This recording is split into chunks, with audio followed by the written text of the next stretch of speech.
So we talk some boxing. We are going to talk. Yeah. We are going to talk boxing now because fine boxing commentator and pundit Adam Smith is in the building, and we thought we'd hoik him in. Yeah. How are you, Adam? I'm very good, guys. How are you? Good, yeah. I'm very excited about the next few days in the build-up to Reignited. Yeah. Usyk and Fury 2. What a way to finish the year. Fight week. What are they doing? Are they tapering? Do they taper as boxers? Yeah, Alexander's left his camp in Gandia in Spain. I was out there a couple of weeks ago, had a few days with him, which was great. He's in phenomenal shape. They've just packed up. There's about 20 of them heading to Riyadh, I think, as we speak. If not, they might be already there.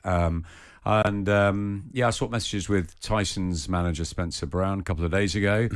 They've kept the media out. He's been absolutely holed away in Malta and really, by all reports, had a phenomenal camp and is in the shape that he needs to be, which is, a best ever condition to deal with the puzzle and the problems that Oleksandr Usyk is going to pose again. Yeah. Do you think he would have learned a lot from that first fight, Adam? Do you think he feels that he knows what he needs to do to win it this time? I think that's a really good question because Tyson Fury is very good in rematches.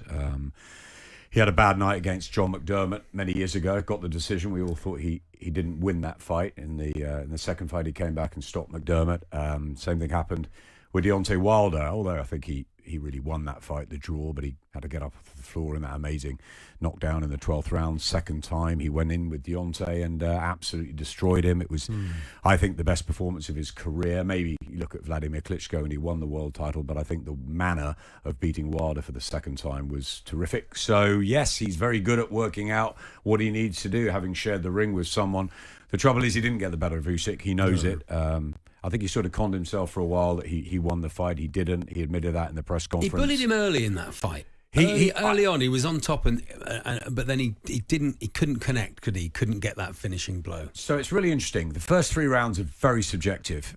We were watching it here, the watch along. I was alongside Spencer, Sonny Edwards, and Adam Cattrall, and we all thought Usyk had a great start. Many people thought Tyson did better. He was a little bit lackadaisical. He was playing around a bit, Tyson, but I thought Usyk started brilliantly. I think rounds 4, 5, 6, and 7 were Fury's. He had the chance then, I think, to go on and win the fight, but Usyk came back, second wind, and obviously the round 9, which was the round that it could or maybe should have been stopped, swung it back in Usyk's favour. So what Oleksandr Usyk is brilliant at is adapting in a ring. His IQ is unbelievable, and his fitness is incredible as well. So the problem that Fury has is he'll have learnt from sharing the ring for 12 rounds with Oleksandr Usyk, but what can he do differently? They'll put a bit of weight on him. I think he'll come in a little heavier. I think he'll try and utilise that weight and size advantage in the fight.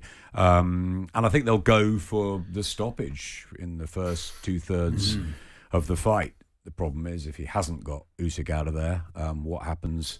Is it a sort of mirror image of the first fight, and maybe even Usyk stops in this time? Look, Tyson Fury can win this fight.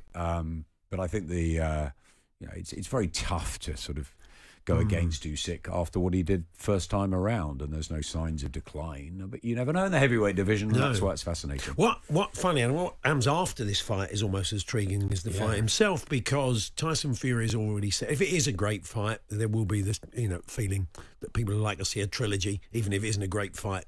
Money probably dictates there will be a trilogy. But if not, does it? If say Usyk wins, is there more chance of seeing Tyson Fury versus Anthony Joshua sooner rather than later? Which I think a lot of people, though it's 5 years too late, a lot of people would still like to see. I think boxing fans would probably want the trilogy if it was one each, but the casual fans, of which there are many out there, they know Tyson Fury and they know Anthony Joshua, and they've always had different characters, different stories, and that fight sells any time. Is it a little bit too late? Yeah. Was Mayweather Pacquiao a bit too late? Yeah. Was Khan Brook a bit too late? But a lot of fights like Bowe against Lewis or Hatton against Witter or Calzaghe against Froch never got made. So I think we all still want to see that fight made, whatever happens with Fury and Usyk.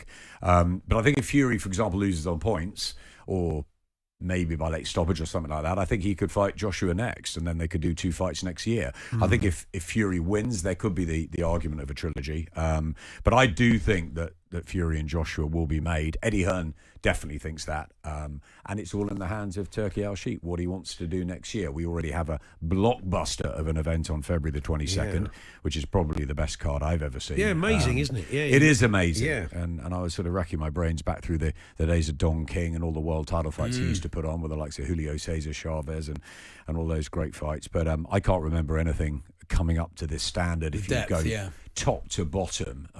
Zhilai Zhang and Agit Kabayel and Boazzi and Callum Smith almost like as hors d'oeuvres at the late afternoon. It's extraordinary. So he's put his marker in the sand and really in the sand for February the 22nd. And I think 2025 could be one of the great years for boxing. And I think you've got to see Fury Joshua at some point. Oh, lovely to see you, Adam. Thanks for popping in. We appreciate it. Excited. I'm sure we'll hear a lot from you in the build-up to the fight, but thanks for joining us. On AM, on DAB, via the talkSPORT app and on your smart speaker. talkSPORT.